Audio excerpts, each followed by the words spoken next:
Welcome to all of you. मैं अजय कुमार रावल आज आपके लिए लेकर आया हूँ क्लास 11th NCERT से संबद्ध इतिहास विषय से रिवीजन टेस्ट एवं अभ्यास कार्य चैप्टर 1 से 9th तक। टेस्ट एवं अभ्यास कार्य प्रारंभ करने के पहले आप मेरे YouTube चैनल योर डेस्टिनेशन को जरूर सब्सक्राइब करें ताकि लेटेस्ट वीडियो की सूचना आपको समय पर मिल सके, जहां आप पाएंगे वस्तुनिष्ठ प्रश्नों के साथ निबंधात्मक प्रश्न भी, सीखने का एक नया तरीका एक नए अनुभव के साथ। तो शुरू करते हैं चैप्टर 1 से 9th तक का रिवीजन टेस्ट एवं अभ्यास कार्य। सबसे पहले आप अपना नाम ऐड करेंगे इसमें, पिता का नाम, मोबाइल नंबर और संस्था का नाम जहां पर आप पढ़ते हैं। टेस्ट का पहला प्रश्न आपके सामने स्क्रीन पर दिखाई दे रहा है। रोम के शासक ऑक्टेवियन, जो अगस्टस नाम से इतिहास में प्रसिद्ध रहे हैं, 27 ईसा पूर्व जिस शासन की स्थापना की थी उसे क्या कहा जाता था, है ना। 27 ईसा पूर्व में अगस्टस ने जिस शासन की स्थापना की थी उसे क्या कहा जाता था? प्रिंसिपल, प्रिंसिपेट, प्रिंसेप्स या सीनेट? तो उसको प्रिंसिपेट कहा जाता था जिस शासन की उन्होंने स्थापना की थी। जैसा कि आप देख पा रहे हैं स्क्रीन पर, रोम के शासक ऑक्टेवियन अगस्टस ने 27 ईसा पूर्व जिस शासन की स्थापना की थी उसे प्रिंसिपेट कहा जाता था। अन्य ऑप्शन था आपका प्रिंसेप्स। तो यहाँ पर आपको यह भी पता होना चाहिए प्रिंसेप्स का अर्थ क्या होता है। यह लैटिन भाषा का शब्द है जिसका अर्थ प्रमुख नागरिक होता है। एक और ऑप्शन दे रखा था आपको सीनेट। तो सीनेट का अर्थ होता है संसद। जैसे भारत में जो संसद है, ऐसे संसद को यूरोप में या रोम में उसको सीनेट कहा जाता था। नेक्स्ट क्वेश्चन है आपका, अल्तमीरा गुफा की खोज कब एवं किसने की थी? 1879 ईस्वी में मार्सेलिनो ने, 1859 ईस्वी में चार्ल्स डार्विन ने, 1959 ईस्वी में मैरी और लुइस लीकी ने, या इनमें से कोई नहीं?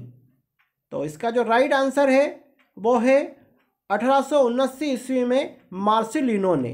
ओके। अल्तमीरा की जो प्रसिद्ध गुफाएं थी यह यूरोप के स्पेन में स्थित है। 1879 ईस्वी में मार्सेलिनो ने इन गुफाओं की खोज की थी। ओके। अन्य जो ऑप्शन आपको दे रखा था उसके बारे में भी आपको पता होना चाहिए।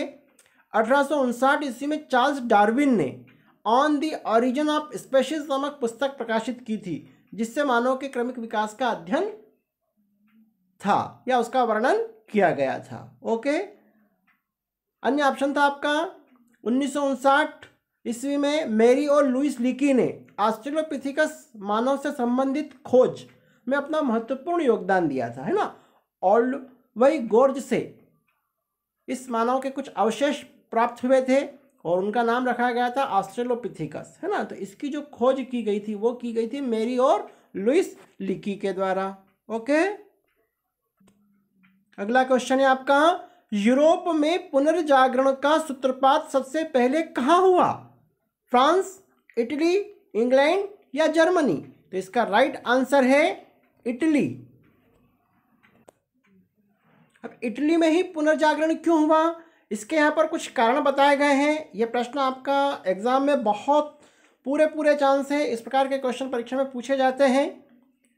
तो पहले तो आपको पुनर्जागरण का अर्थ पता होना चाहिए। तो यूरोप में पुनर्जागरण को रेनेसां भी कहा जाता है, जिसका अर्थ होता है फिर से जागना। ओके। तो इसका जो सूत्रपात हुआ था सबसे पहले इटली में हुआ था। इटली में ही सर्वप्रथम पुनर्जागरण हुआ था। मानवतावादी विचारों का जो अनुभव सबसे पहले इतालवी शहरों में ही हुआ था। यह प्रश्न पूछने का तरीका एक और है, या तो सर्वप्रथम पुनर्जागरण कहाँ हुआ? तो इटली में हुआ। और क्यों हुआ तो उसके कारण यहाँ बता रखे हैं। या प्रश्न यूँ भी आ सकता है, मानवतावादी विचारों का अनुभव सबसे पहले इतालवी शहरों में ही क्यों हुआ? तो उसके कारण आपको नीचे बता रखे हैं। नंबर 1, इटली के नगर शिक्षा एवं संस्कृति के केंद्र। जो इटली के नगर थे वह शिक्षा के प्रमुख केंद्र थे, क्योंकि 1453 ईस्वी में तुर्कों ने कुस्तुनतुनिया पर अधिकार कर लिया था। इस कारण वहाँ के कई विद्वान लोग इटली में आकर बस गए। ठीक है। नेक्स्ट पॉइंट है आपका इटली के स्वतंत्र नगर। अब इटली के जो स्वतंत्र नगर थे, रोम, फ्लोरेंस, वेनिस, ये आदि नगर सामंतों से मुक्त नगर थे, इसलिए यहाँ पर विकास बहुत तीव्र गति से हुआ। नेक्स्ट पॉइंट आपको बता रखा है शासकों का संरक्षण। यहाँ के जो शासक थे उन्होंने भी विद्वानों को आश्रय प्रदान किया, और जो भी विद्वान थे, साहित्यकार थे, कलाकार थे, उनको आर्थिक संरक्षण भी प्रदान किया। इस कारण इटली में सर्वप्रथम पुनर्जागरण हुआ। ओके। महान लेखकों एवं कलाकारों का योगदान, एक और महत्वपूर्ण बिंदु है महान लेखकों एवं कलाकारों का योगदान।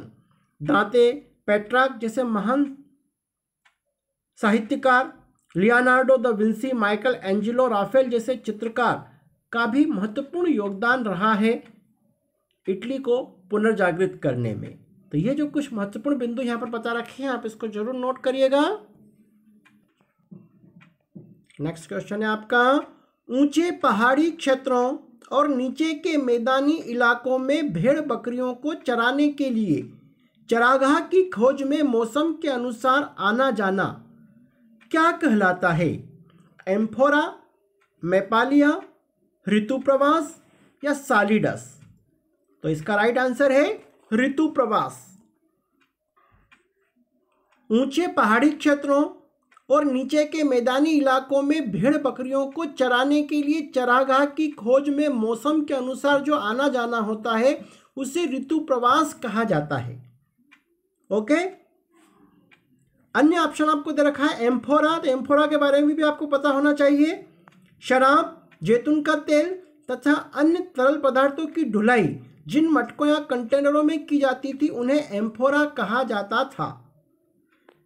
अन्य ऑप्शन था आपका मैपालिया, चरवाहे तथा अर्धयायावार। अब अर्धयायावार अपने साथ अवन के आकार की झोपड़ियां लेकर घूमते थे। इन झोपड़ियों को भी मैपालिया कहा जाता था। आपको यह भी पता होना चाहिए मैपालिया क्या है, जो चरवाहे होते थे तथा अर्धयायावार होते थे, है ना। अर्धयायावार आधे समय वह अपने भोजन की तलाश में इधर उधर भटकते रहते थे। तो अवन अर्थात ओवन के आकार की जो झोपड़ियां होती थी, है ना, वो उनको साथ में लेकर घूमते थे। तो इन झोपड़ियों को क्या कहा जाता था? मैपालिया। अन्य ऑप्शन था आपका सालिडस। तो रोम के सम्राट कॉन्स्टेंटाइन ने सालिडस नामक सोने का सिक्का प्रचलित किया था। आपको पता होना चाहिए, यह भी मुख्य बिंदु है, कहीं ना कहीं आपके वस्तु लिस्ट में आ सकता है।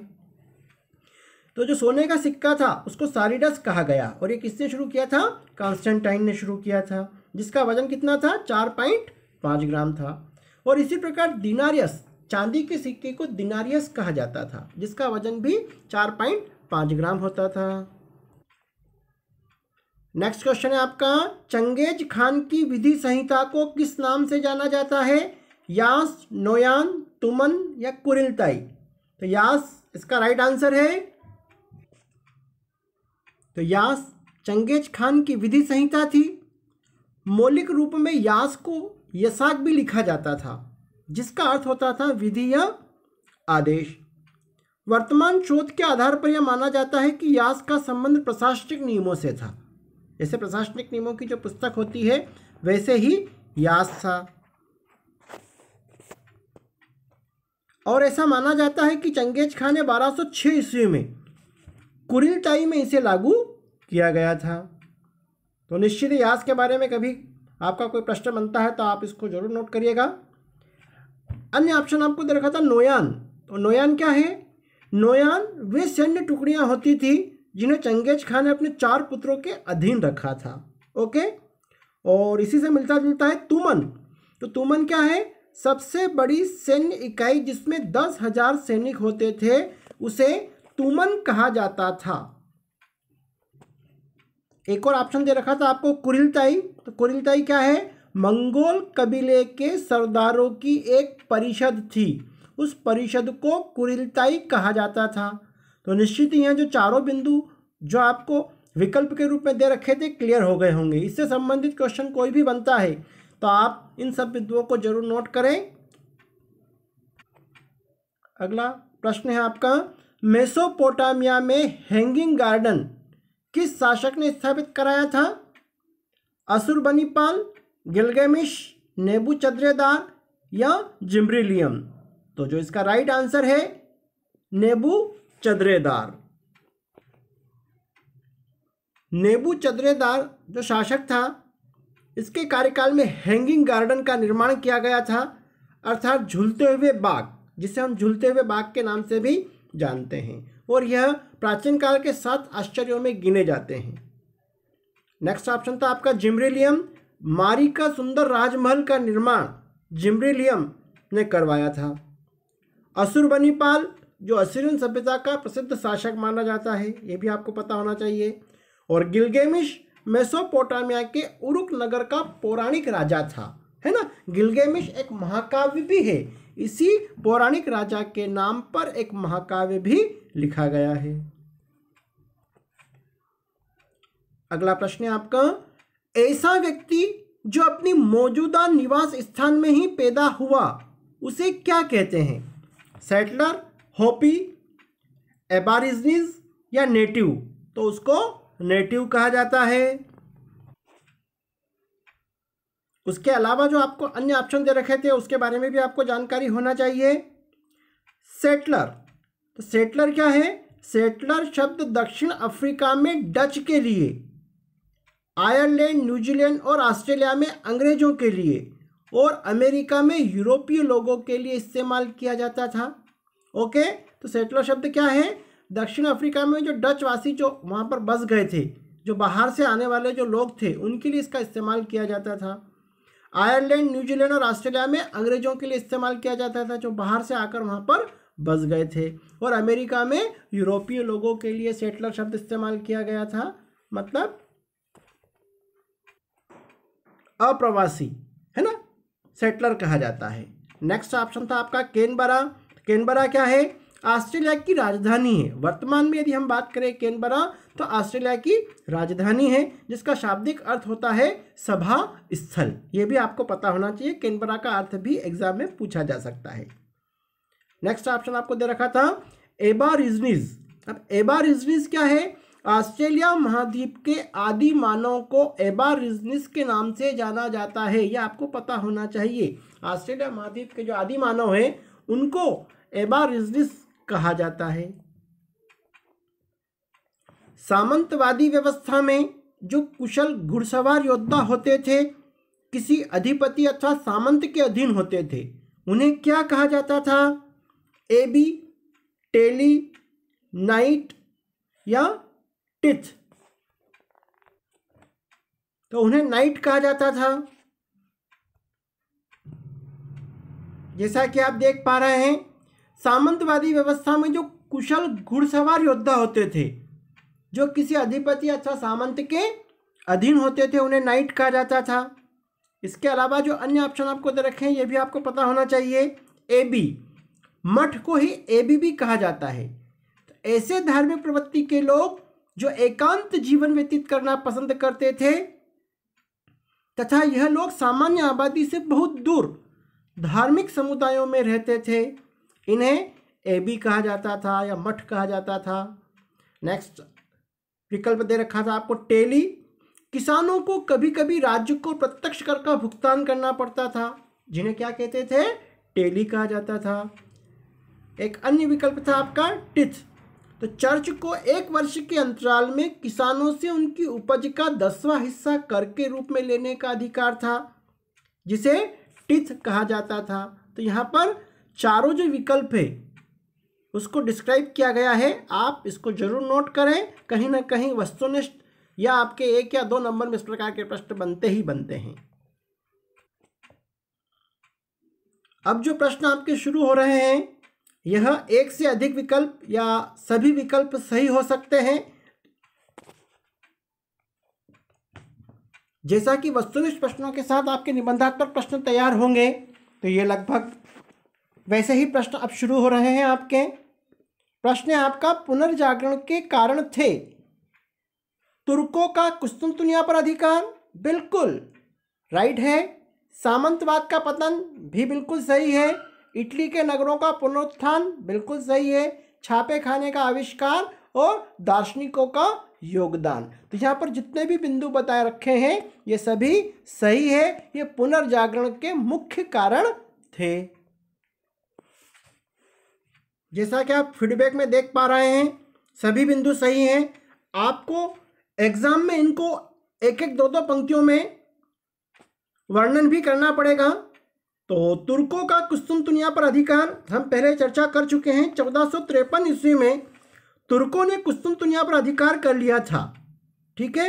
इस कारण वहाँ के जो लोग थे, जो विद्वान लोग थे, लेखक थे, कलाकार थे, वो सभी वहाँ से निकलकर अन्य जगह पर चले गए, अर्थात रोम में जाकर बस गए या इटली में जाकर बस गए। ओके, सामंतवाद का पतन भी एक महत्वपूर्ण कारण था। जब सामंतवाद का पतन हुआ तो पुनर्जागरण के विकास में इसका महत्वपूर्ण योगदान रहा। व्यक्तिगत स्वतंत्रता की भावना का उदय होने लगा। अन्य बिंदु है आपका इटली के नगरों का पुनरुत्थान। तो पश्चिम रोमन साम्राज्य के पतन के परिणाम स्वरूप इटली के राजनीतिक एवं सांस्कृतिक केंद्रों का विनाश हो गया था, लेकिन धीरे धीरे इटली में बाहर के कई सारे विद्वान लोग वहाँ पर आकर बसने लग गए और इस प्रकार इटली के नगरों का पुनरुत्थान होने लगा। छापे खाने का आविष्कार, यह भी एक महत्वपूर्ण बिंदु है। जब गुटनबर्ग ने जर्मनी में छापे खाने का आविष्कार किया तो कई सारी पुस्तकें जो पहले हस्तलिखित होती थी वह अब छापे खाने के माध्यम से ज़्यादा पुस्तकें छपने लग गई और विद्वानों के विचार ज़्यादा से ज़्यादा लोगों तक जाने लगे। दार्शनिकों का योगदान भी इसमें एक महत्वपूर्ण बिंदु है। कई सारे दार्शनिक जैसे प्लेटो से लेकर अरस्तु तक कई विद्वान हुए हैं जिन्होंने समय समय पर लोगों को जागरूक करने का प्रयास किया। तो यहाँ पर जितने भी बिंदु बताए गए हैं सभी सही हैं। नेक्स्ट क्वेश्चन है आपका, हादजा जनसमूह के लोगों की कौन कौन सी विशेषताएं थी? ऑप्शन है आपके पास, हादजा लोग हाथी को छोड़कर बाकी सभी किस्म के जानवरों का शिकार करते थे, उनका मांस खाते थे, बिल्कुल सही है। ये विशेषताएं कहीं ना कहीं आपके एग्जाम में आपको बराबर संभावना है कि ऐसे प्रश्न बनते ही बनते हैं। तो ये विशेषता आप जरूर नोट करिएगा, बिल्कुल सही है। हादजा लोगों के शिविर आमतौर पर जल स्रोतों से लगभग 1 किलोमीटर की दूरी पर स्थापित होते थे। यह भी बिल्कुल सही है। 1 किलोमीटर की दूरी पर स्थापित इसलिए किए जाते थे ताकि पानी की कहीं कोई समस्या नहीं हो। ये अपने शिविर खुले मैदानों में नहीं लगाते थे, बल्कि पेड़ों अथवा चट्टानों के बीच ही अपने शिविर लगाते थे। अब ये खुले मैदानों में क्यों नहीं लगाते थे हादजा जनसमूह के लोग? क्योंकि यह सुरक्षा की दृष्टि से पेड़ों अथवा चट्टानों के बीच में ही अपने शिविर लगाते थे। इस जाति के लोग जमीन और उनके संसाधनों पर अपना अधिकार नहीं जताते थे। कोई भी व्यक्ति जहाँ कहीं भी चाहे रह सकता है, पशुओं का शिकार कर सकता है, बिल्कुल यह खुली विचारधारा वाले लोग थे। ये कभी भी जमीन पर या अन्य संसाधनों पर अपना अधिकार नहीं जताते थे। ठीक है, ये बिंदु भी सही है। फीडबैक में आप देख पा रहे हैं जो भी बिंदु थे वो सभी बिंदु सही हैं। तो ये एक और महत्वपूर्ण क्वेश्चन आपका तैयार हुआ, आप जरूर इसको राइट डाउन करिएगा। नेक्स्ट है आपका, मानवतावादी विचारों के क्या क्या अभिलक्षण थे, है ना। अब मानवतावादी विचारों के क्या क्या अभिलक्षण थे? अभिलक्षण कह सकते हैं, विशेषताएं कह सकते हैं, लगभग सेम है। धर्म के नियंत्रण से मुक्ति, बिल्कुल राइट है। सद्व्यवहार पर बल, वैज्ञानिक दृष्टिकोण, वर्तमान जीवन को सुंदर और उपयोगी बनाना और स्वतंत्र चिंतन को प्रोत्साहन। तो यहाँ पर जितने भी बिंदु दे रखे हैं सभी मानवतावादी विचारों के अभिलक्षण ही हैं और सभी सही हैं। अब इस प्रश्न को समझना बहुत जरूरी है। पहले तो आपको मानवतावाद पता होना चाहिए। तो मानवतावाद क्या होता है? जो मानव जीवन में रुचि लेता है और उसको सुधारने के लिए हर संभव प्रयास करता है ना, अन्य मानव को सुधारने के लिए हर संभव प्रयास करता है, वो क्या होता है, मानवतावाद होता है। अब ये मानवतावादी विचारों के क्या क्या अभिलक्षण थे, तो मानवतावादी विचारों के अंतर्गत कौन कौन लोग आते हैं, जो संत थे, विचारक थे, वो सभी इनके मुख्य अंग माने जाते हैं। तो इन्होंने, संतों ने, विद्वानों ने, साहित्यकारों ने अपने विचारों के माध्यम से जागरूक किया था समाज को। तो धर्म के नियंत्रण से मुक्ति एक महत्वपूर्ण बिंदु है। पहले लोग धर्म के अंदर जो कही गई बातें थी बिना तर्क के उनको स्वीकार कर लेते थे, लेकिन मानवतावादी विचारों के माध्यम से वह धर्म के नियंत्रण से बाहर निकले, तर्कपूर्ण बातें करने लगे। जो मानवतावादी विचारों के जो लोग थे उन्होंने सद्व्यवहार पर बल देना शुरू किया, है ना, कि सबके साथ अच्छा व्यवहार करना चाहिए। वैज्ञानिक दृष्टिकोण, मतलब अब जो अंधविश्वास से निकलकर तर्कपूर्ण बातें की जाने लगी, उसका वैज्ञानिक दृष्टिकोण देखा जाने लगा। और वर्तमान जीवन को सुंदर और उपयोगी बनाना, मतलब वर्तमान में जीना चाहिए, है ना। वर्तमान जीवन को यदि आप सुंदर बना लेंगे, उपयोगी बना लेंगे, तो वही आपका जीवन सार्थक हो सकता है। और स्वतंत्र चिंतन को प्रोत्साहन, आपके विचार स्वतंत्र रूप से आप लोगों को बता सकते हैं, तो स्वतंत्र चिंतन को प्रोत्साहन भी मानवतावादी विचारों का एक मुख्य अभिलक्षण था। तो इस प्रकार ये आपका एक महत्वपूर्ण प्रश्न तैयार हुआ है। नेक्स्ट क्वेश्चन है, 7वीं शताब्दी के आरंभिक दशकों में बेदुइया, अब बेदुइया क्या था, एक प्रकार की जाति के लोग थे, के जीवन की कौन कौन सी विशेषताएं थी। ओके, तो बेदुइयों का जीवन अत्यंत संघर्षशील था। ये लोग खानाबदोश जीवन व्यतीत करते थे, बिल्कुल करते थे। यह लोग पशुचारी थे, अनेक पशुओं जैसे गधे, कुत्ते, बिल्ली, भेड़, बकरी आदि को पालते थे। ये लोग हरे भरे क्षेत्रों, जिन्हें नखलिस्तान कहा जाता था, की तलाश में घुमा करते थे ताकि इन्हें पशुओं के लिए चारा पानी प्राप्त होता रहे। बिल्कुल। इनका सामाजिक संगठन स्वतंत्र कबीलों पर आधारित था, बिल्कुल सही है। ऊंट उन लोगों के लिए परिवहन का प्रमुख साधन था तथा उनके सुख दुख का साथी भी था। तो यहाँ पर जितने भी बिंदु बता रखे हैं वो सभी सही है, और यह बेदुइया जाति के जो लोग थे उनकी मुख्य विशेषताएं हैं। तो ये सभी बिंदु बिल्कुल राइट है। नेक्स्ट क्वेश्चन है आपका, मेसोपोटामिया सभ्यता की कौन कौन सी विशेषताएं थी। तो मेसोपोटामिया में निरंकुश राजतंत्रात्मक शासन प्रणाली प्रचलित थी, बिल्कुल थी। यहाँ पर आपको बता दूं, निरंकुश राजतंत्रात्मक शासन प्रणाली वो होती है जो बिना अंकुश की होती है। राजा स्वयं ही अपने विवेक से निर्णय लेता था, और आज जो राजा है कल उसका पुत्र ही राजा होगा। इस प्रकार की व्यवस्था राजतंत्रात्मक शासन व्यवस्था कहलाती है। इस सभ्यता के लोगों का आर्थिक जीवन संपन्न और सुखी था। यहाँ के लोगों का मुख्य व्यवसाय कृषि था, बिल्कुल सही। हम्मुराबी की विधि संहिता इस सभ्यता की प्रमुख विशेषता मानी जाती है, बिल्कुल राइट। मेसोपोटामिया के लोगों को लेखन कला का भी ज्ञान था और उनकी लिपि किलाका लिपि थी, बिल्कुल सही है। मेसोपोटामिया की सभ्यता की जो विशेषताएं बता रखी है वो सभी सही है। उक्त सभी बिंदु आपके सही हैं। नेक्स्ट क्वेश्चन है आपका, नहर और रेलवे परिवहन के सापेक्षिक लाभ कौन कौन से हैं। तो रेल परिवहन नहर परिवहन के अपेक्षा अधिक सुरक्षित एवं सस्ता होता था, बिल्कुल होता था। यहाँ पर आपको नहर और रेलवे परिवहन के सापेक्षिक लाभ की तुलना करना है। तो रेल परिवहन नहर परिवहन की अपेक्षा अधिक सुरक्षित एवं सस्ता होता था, बिल्कुल होता था। रेल परिवहन वर्ष भर उपलब्ध, जबकि नहर परिवहन विशेष समय पर ही उपलब्ध। ठीक है, बिल्कुल राइट, क्योंकि नहर परिवहन विशेषकर शीत ऋतु में और जब वर्षा ऋतु में ज़्यादा पानी आ जाता है तब भी समस्याएं आ जाती है। रेल परिवहन ने औद्योगिकरण के विकास को बहुत अधिक तीव्र गति प्रदान करने में विशेष योगदान दिया, बिल्कुल दिया। और रेल परिवहन से श्रमिकों के जीवन में सुधार और रोजगार के ज़्यादा अवसर प्राप्त हुए थे। जो भी बिंदु बता रखे हैं वो बिल्कुल सही है। फीडबैक में आप देख पा रहे हैं सभी आंसर आपके बिल्कुल राइट हैं। नेक्स्ट है आपका, कौन सी नई खाद्य वस्तुएं दक्षिण अमेरिका से बाकी दुनिया में भेजी गई थी। तंबाकू की खेती, बिल्कुल। गन्ने की चीनी, आलू, लाल मिर्च और रबर, जो भी बता रखा है ये सभी खाद्य वस्तुएं दक्षिण अमेरिका से बाकी दुनिया में भेजी गई थी। अब हम आ गए हैं सही जोड़ी में।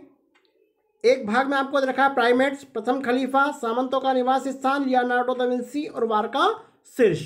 और ऊपर आप देख पा रहे हैं नरवानर मैनर, एक संगमरमर के पत्थर की मूर्ति जिसमें स्त्री का सिर प्रदर्शित किया गया है, मोनालिसा और अबू बक्र। तो सबसे पहला ऑप्शन है आपका प्राइमेट्स। प्राइमेट्स क्या है आपके? नरवानर। ओके, तो नरवानर होता है। तो नरवानर जो बंदर, लंगूर, वन मानुष जो स्तनधारी जीव होते थे वो सभी प्राइमेट्स में आते थे। नेक्स्ट था आपका प्रथम खलीफा। तो प्रथम खलीफा कौन थे? अबू बक्र, इसका राइट आंसर है। नेक्स्ट है सामंतों का निवास स्थान क्या कहलाता था? मैनर। तो मैनर के बारे में हम एक प्रश्न पहले भी चर्चा कर चुके हैं, तो ये प्रश्न आप जरूर तैयार कर लीजिएगा। मैनर व्यवस्था क्या है ना? वर्तमान के जो कृषि फार्म होते थे तो ऐसे ही मध्यकाल में ऐसे ही कृषि फार्म मैनर के लिए भी होते थे। जो सामंत होते थे उनके लिए होते थे, उनका जो निवास स्थान था उसको मैनर कहा जाता था। इससे संबंधित भी प्रश्न परीक्षा में आ सकता है। लियोनार्डो दा विंसी ये क्या है? तो लियोनार्डो दा विंसी की एक प्रसिद्ध कृति है मोनालिसा। लियोनार्डो दा विंसी कौन है? एक प्रमुख चित्रकार है जिनकी एक प्रमुख चित्र है मोनालिसा जो विश्व प्रसिद्ध हुआ है। नेक्स्ट है आपका वारका शीर्ष। तो वारका शीर्ष क्या है? एक संगमरमर के पत्थर की मूर्ति है जिसमें स्त्री का सिर प्रदर्शित किया गया है। तो ये भी आप अपनी बुक में इसका चित्र आप देख सकते हैं। और इस प्रकार आपकी सही जोड़ी कंप्लीट हुई। अब हम आ गए हैं हमारे अभ्यास प्रश्न पर। टेस्ट के क्वेश्चन समाप्त हो चुके हैं। यदि आप रोमन साम्राज्य में रह रहे हों तो आप शहरी क्षेत्र में रहना पसंद करेंगे या ग्रामीण क्षेत्र में? तर्क सहित उत्तर दीजिए। तो अब इस प्रकार के एग्जाम में प्रश्न आते ही आते हैं, तो ये आपको अपने विवेक से ही हल करना है। ओके, तो आप शहरी क्षेत्र में रहना चाहते हैं तो शहरी क्षेत्र की खूबियाँ लिखेंगे। यदि आप ग्रामीण क्षेत्र में रहना चाहते हैं तो ग्रामीण क्षेत्र की खूबियाँ लिखेंगे। नेक्स्ट क्वेश्चन है आपका पुनर्जागरण काल में हुई नवीन वैज्ञानिक खोजों का वर्णन कीजिए। तो पुनर्जागरण काल में हुई नवीन वैज्ञानिक खोजें कौन कौन सी हुई थी? तो प्रमुख जो खोजें हुई थी वो हुई थी कुतुबनुमा अर्थात दिशा सूचक यंत्र का आविष्कार, छापे खाने का आविष्कार, दूरबीन का आविष्कार और सूक्ष्मदर्शी का आविष्कार। इस प्रश्न को और अच्छे तरीके से समझने के लिए आप इस चैप्टर से संबंधित टेस्ट एवं अभ्यास कार्य जरूर देखें ताकि आपको बहुत अच्छी तरीके से समझ में आ जाए। ये वीडियो काफ़ी बड़ा हो रहा है इसलिए मैं इसको बहुत शार्ट में निपटा रहा हूँ। यहाँ पर आपको बता दिया गया कुतुबनुमा था दिशा सूचक यंत्र, मार्को पोलो ने इसका आविष्कार किया था। छापे खाने का आविष्कार गुटेनबर्ग ने किया था। दूरबीन का आविष्कार गैलीलियो ने किया था। सूक्ष्मदर्शी का आविष्कार रॉजर बेकन ने किया था। आपको एक एक लाइन में इसको डिस्क्राइब भी करना है कि इनसे क्या क्या फ़ायदे हैं। कुतुबनुमा दिशा सूचक यंत्र से समुद्री यात्राएँ आसान हो गई। छापे खाने के आविष्कार से पुस्तकें साहित्य बहुत आसानी से मिलने लगा। दूरबीन के आविष्कार गैलीलियो ने जो किया था इससे जो अंतरिक्ष के बारे में बहुत सारी जानकारी मिलने लगी। सूक्ष्मदर्शी का आविष्कार, जो छोटी से छोटी चीज़ जो हम नग्न आंखों से नहीं देख सकते थे वो सूक्ष्मदर्शी के माध्यम से देखी जाने लगी। तो महत्वपूर्ण प्रश्न तैयार हुआ। नेक्स्ट है आपका अब्बासी क्रांति के बारे में आप क्या जानते हैं? यह भी प्रश्न परीक्षा की दृष्टि से वेरी वेरी IMP है। अब्बासी जो पैगंबर मोहम्मद के चाचा अब्बास के वंशज थे, इन्होंने 750 ईस्वी में अबू मुस्लिम के नेतृत्व में अब्बासियों की सेना ने अंतिम उम्मयद खलीफा मारवन को पराजित कर दिया था और अपने अब्बासी खलीफा घोषित कर दिया था। इस प्रकार उम्मयद वंश का जो पतन हुआ था, तो सत्ता का यह जो परिवर्तन हुआ था इतिहास में यही अब्बासी क्रांति के नाम से जाना जाता है। बहुत महत्वपूर्ण प्रश्न है यह। वस्तुनिष्ठ में इस प्रकार भी पूछा जा सकता है कि अब्बासी क्रांति कब हुई थी? तो 750 ईस्वी में। किसके नेतृत्व में हुई थी? तो आप नाम याद रखिएगा, अबू मुस्लिम के नेतृत्व में हुई थी। और हम आ गए हैं बिल्कुल अंतिम प्रश्न। कृषि की खोज मानव सभ्यता के विकास की एक महत्वपूर्ण घटना थी, स्पष्ट कीजिए। यह वाला प्रश्न भी आपको अपने स्वविवेक से ही लिखना है। आप सब जानते हैं कृषि की खोज से मानव एक स्थान पर रहना सीख गया, अनाज का उत्पादन करने लगा, समूह में रहने लगा, बस्तियों का विकास हुआ, कपास की खेती करने लग गया। ऐसे कई सारे कार्य हैं जो आपको इस प्रश्न में लिखना है। अब हम सबमिट करेंगे हमारे टेस्ट को। व्यू स्कोर आपको दिखाई दे रहा है। अब हम व्यू स्कोर पर जाएंगे। हमने कितने अंक प्राप्त करें? 35 आउट ऑफ 35 अंक प्राप्त कर चुके हैं। निश्चित ही ये थोड़ा वीडियो बड़ा हुआ क्योंकि इसमें लेसन 1 से लेसन 9 तक का समावेश किया गया है। इसके अलावा भी और भी बहुत महत्वपूर्ण क्वेश्चन यहाँ पर छूट गए हैं। तो आप निश्चित ही अन्य जो टेस्ट एवं अभ्यास कार्य जो मेरे YouTube चैनल पर उपलब्ध हैं उनका भी आप अवलोकन करें ताकि आप बहुत अच्छे अंक अर्जित कर सके। आप मेरे YouTube चैनल योर डेस्टिनेशन को जरूर सब्सक्राइब करें, सीखने का एक नया तरीका, एक नए अनुभव के साथ। वीडियो पसंद आया हो तो लाइक एवं शेयर जरूर कीजिएगा, और यदि आपके कोई सुझाव हो तो कमेंट बॉक्स में मुझे जरूर बताइएगा। साथ ही डिस्क्रिप्शन बॉक्स में इस टेस्ट एवं अभ्यास कार्य की लिंक भी उपलब्ध है, वहां पर जाकर आप स्वयं पार्टिसिपेट करके अपना स्व मूल्यांकन भी जरूर करें। धन्यवाद। जय हिंद, जय भारत।